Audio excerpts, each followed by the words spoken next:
Why are the ultra wealthy buying and building these doomsday bunkers? Like, is it just, they've got so much money that they don't know what to spend it on? Like, or do they know information that we don't? Like, I suppose if you look at society, it does feel like there's a lot of things happening that could cause, like civil unrest. You've got the stuff happening in the Middle East that could, God forbid, turn into like a world encompassing event. You've got AI potentially replacing millions of jobs. You've got, the cost of living, people struggling with that, paying bills, paying rent. You've just got so many things happening that could, result in, I don't know, something bad happening. Could that be why these people are building these bunkers, or is it just, they're bored and they've got more money than sense? Doomsday prepping has been around since prehistoric mammalian creatures stuffed some extra nuts into a tree to survive the winter. Humans, and especially American humans, became particularly fond of planning for the end of the world during the Cold War when nuclear Armageddon was a very real possibility. Ever since, it has become something of a utilitarian hobby for millions of people, spawning a multi-billion-dollar industry selling bunkers, ration kits, bug-out bags, and hunting supplies. The demand has grown so quickly that top-of-the-line air filtration systems have become collector's items because there simply aren't enough for everybody who wants them. Wow, What is really? interesting, or maybe a little bit concerning, is the particular group that is planning for the end of the world in higher numbers than basically anybody else: billionaires. In a game of survival of the richest, people like Zuckerberg, Peter Thiel, Sam Altman, and the former CEO of Reddit have all reportedly invested tens of millions of dollars in lavish accommodations to wait out the end times. These are just the ones we know about in a game where discretion is obviously a big advantage. So why the fuck has there been such a boom in doomsday bunkers for billionaires? I mean, it's kind of worrying because these are the kinds of people that know a lot of stuff that the public don't know. They've got access to information that never reaches the public domain. Like, the fact that they're all doing this is kind of worrying. And is this all just really stupid? Inside, this 54,000 square foot complex boasts Mark everything you Zuckerberg could is need to building live through the a end of the world. doomsday sort of a place where he can in fact go into hiding in case there is doomsday that happens. According to Forbes, there are 2,781 billionaires alive as of March of 2024. There are likely many more that the journalists at Forbes don't know about. But even from the recorded list, that is a lot of individuals from a lot of different countries and backgrounds. Counting all of these people together as a single consumer group shopping for the end of the world is a bit unfair. But they do all have three things in common that make them particularly willing to make big investments into big holes in the ground. The first is that to get to where they are, they would have learned about the value of preparing for adverse outcomes. Whether that's making sure that their business had contingencies in place to get them through a bad quarter, or adjusting the allocation of their trust fund to ride out down markets, ultra high net worth individuals inevitably learn to preserve what they have. A multi-million-dollar bunker with indoor swimming pools, golf simulators, and enough utilities to stay off the grid for decades is just another way that they can hedge their comfortable lifestyle against unforeseen downturns. Details are obviously scarce because these individuals want to keep their plan secret, but reporting by credible insiders have revealed that some of these individuals have multiple bunkers set up in places like Alaska, New Zealand, as well as their home cities so that they have contingencies for their contingencies. The second similarity that makes doomsday prepping particularly appealing to ultra high net worth individuals is that they are already used to insulating themselves from the everyday world.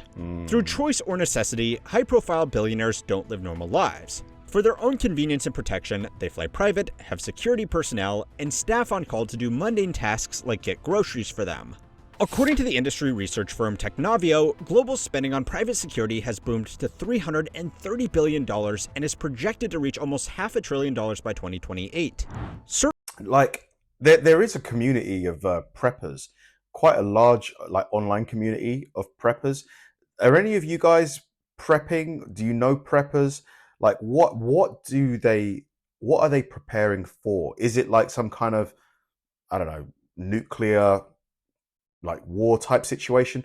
Like, what is the reason? Because I've seen like on Reddit there's a big community called preppers where they buy like tons of canned food and things like that. What are they seeing happening, and when do they see it happening? Certain companies are now including security allowances in the salary packages of their top executives. Before he retired as the company CEO, Jeff Bezos was given $1.6 million a year to cover his security costs by Amazon, according to company filings. Now, to play devil's advocate on behalf of the billionaires, their public notoriety does make them targets for kidnapping, blackmail, or just revenge by disgruntled former employees who filled up one too many piss bottles. The point is that the idea of living in a bunker is not that insane to people who already live lives insulated from the rest of the world. The third reason rich people are so amenable to preparing for the end of the world is because they're rich. Incredible journalism, I know. But to average people like you or I, even a modest survival shelter to ride out basic natural disasters is a major investment. To them, a decommissioned missile silo or a bunker in some country left off half the world's maps with provisions to last decades off the grid is less than a day's work. So, why not? A report by the Financial Times describes how survival bunkers have become yet another status symbol to collect alongside the New York penthouse, the yacht, and the private jet. Yeah, to be fair, that makes sense. It's just maybe to flex, like, oh, I spent 10 million on my bunker. Oh, I spent 50 million on my bunker. Yeah, could be, could be. Now, it's their money, and they can spend it on what they want. But this is all incredibly stupid. There are very few people more dependent on the systems of a modern society than billionaires. Their wealth is only possible because of the reach and industrial capacity of our modern world, as well as the people who are willing to work for them because of systems that won't survive when doomsday bunkers become prime real estate. Flying around the world takes the coordination of pilots, air traffic control, and maintenance technicians, not to mention the supply chains needed for the jet fuel to fill the planes in the first place. Billionaires can motivate people to perform these roles because they have a lot of money.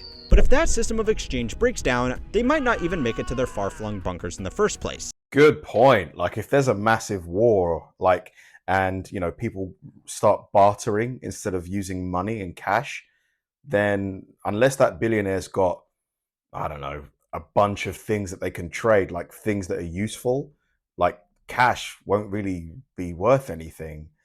Even like things like gold and stuff like that, it'll be actual like cans of food, like The Walking Dead, like how they use bartering, like, oh, I'll trade you a pack of, I don't know, coffee for a bunch of carrots, that type of thing. What's more is that nobody stands to take a larger quality of life hit than a billionaire in the modern day. They might survive, but the goods and services they consume to give them the lifestyle they enjoy just wouldn't be available in a doomsday scenario. The logical conclusion for people with this many resources at their disposal would be to focus on avoiding the apocalypse rather than preparing for it. But unfortunately, this is not how they think. Oh, and this is far from the dumbest thing about these billionaire bunkers. So it's time to learn how money works to find out why some of the world's wealthiest people are actually looking forward to the end of the world as they know it. This week's video is brought to you by Motion.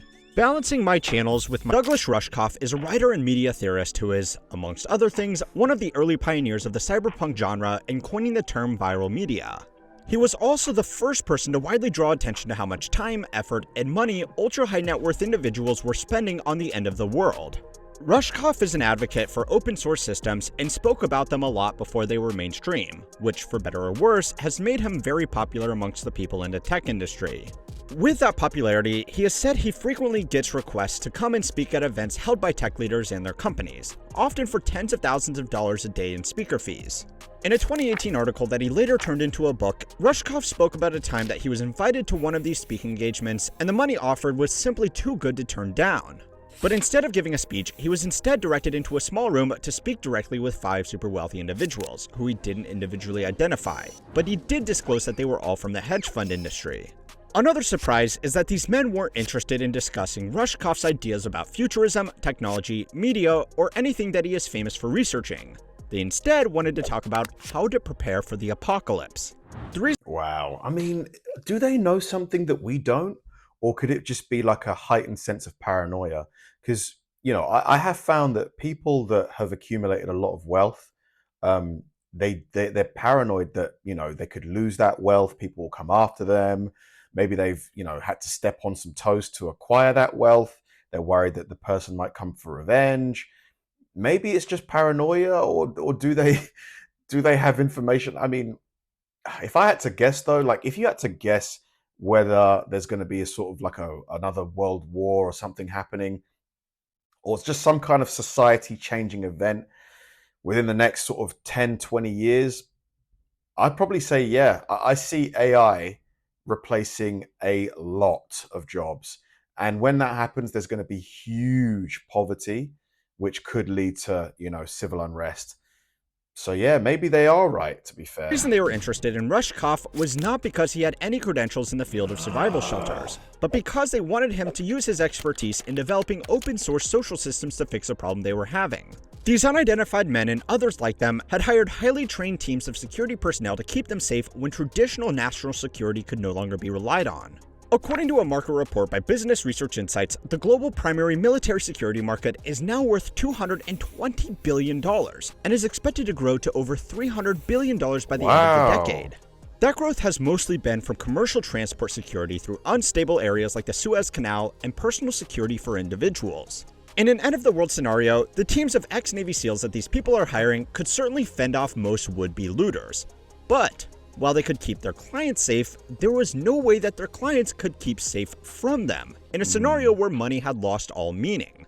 What they wanted was for Rushkoff to figure out a social system to keep these hired security personnel subservient to the billionaire in a situation where they had all the power and there was nothing really stopping them and their team from claiming the multi-million-dollar bunker for themselves and their own families. In his article, he reports that they were experimenting with ideas like putting shock collars on their hired mercenaries so that they could incapacitate them if they tried to rebel. Ridiculous. I mean, come on, those shock collars, they'd find a way to get them off. That's ridiculous. Ultimately, Rushkoff pointed out that most of these efforts would be futile, and perhaps the best solution was just to be nice to the hired help before the end of the world comes about. Understandably, the billionaires disregarded this advice as commie nonsense and are presumably in talks with a more amenable cyberpunk author to design their bunkers. Now, as with everything in this world, it's hard to... I mean, the only way to keep the security, on their side would be to look after the security and their families. That would literally be it. Provide them and their families the same or similar level of amenities and access to the bunker as the billionaires themselves. That would be the only way. Like, if I was a bodyguard for a billionaire and it was the end of the world and everybody's like fighting for food and stuff like that, the only thing that could keep me from turning on my employer would be look after me and my family. Independently verify what exactly was discussed at What about you? Like, surely we're thinking the same thing. this secretive event, or in fact, if it even happened. It could be just a good premise to sell some books, and I will be leaving a link to it below, but it still speaks to a clearly obvious trend of wealth becoming more and more insulating. One of the takeaways from Rushkoff's book and article was the question that has started dominating the mind of ultra-wealthy people. The actual bunkers were just an extension of a trend of people trying to hide themselves away from a society that doesn't like them. Now, this isn't some metaphorical, the real bunkers are the enemies we have made along the way, but it is the third reason why this is all incredibly stupid. There aren't many people in the world that have more influence over how successful our society is than the people who can afford these multi-million-dollar bunkers. It would be much better for everybody if they simply used their resources to avoid these problems in the first place rather than planning on how to deal with them once they become a reality. But an increasingly popular philosophy amongst the same group of people means that some of them might actually want this to happen. Accelerationism is the idea that radical change can be brought about by intentionally intensifying capital accumulation, technological change, and demographic shifts to destabilize traditional systems and effectively rebuild something better from the metaphorical or literal ashes. On the surface, the whole thing sounds absolutely insane, but the broad ideas of the theory have been adopted by a lot of very high-profile individuals like Sam Altman, Gary Tan, Elon Musk, Rupert Murdoch, and Peter Thiel. Most of these people are heavily involved in technology, so making big claims about how the world can be radically reshaped by their AI systems might just be an effective way to create buzz around the capabilities of their companies. That's very true. That is very true. Although, as a person who has genuinely used a lot of these models, these AI models, like the paid versions, some of the stuff that they can do is already like just as good as like, a professional like data analyst or something like that. And, at some point, these companies, they already are. Like, I used to be a document review paralegal like 7, 8, 9 years ago. And it used to be so easy to get those jobs. Like, it was usually like that was the person's first way into the law industry. Now, to get a document review paralegal job is really, really hard, unless you speak like a really, like a hard language, like, Arabic or Russian or Cantonese. Like, AI has completely just taken all of those jobs now. Or it could be that they are running these companies with this kind of inherently unstable future in mind.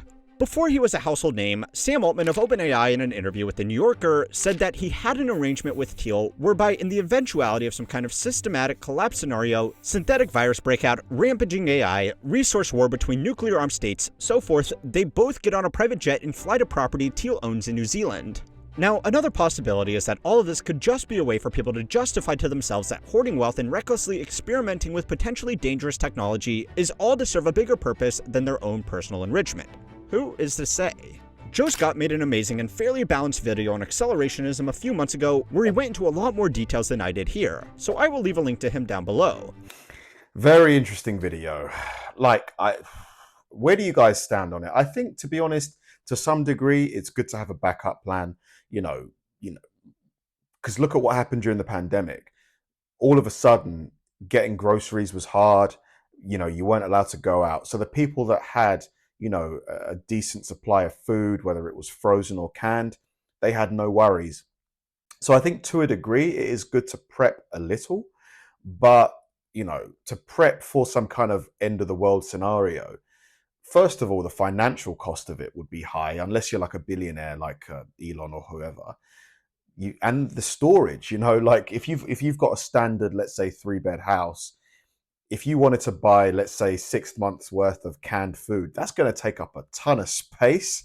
So, the practicalities of it for an average person make it quite hard to justify, but I can see the appeal kind of. What do you guys think? Thanks for watching, guys, and I'll see you in the next one.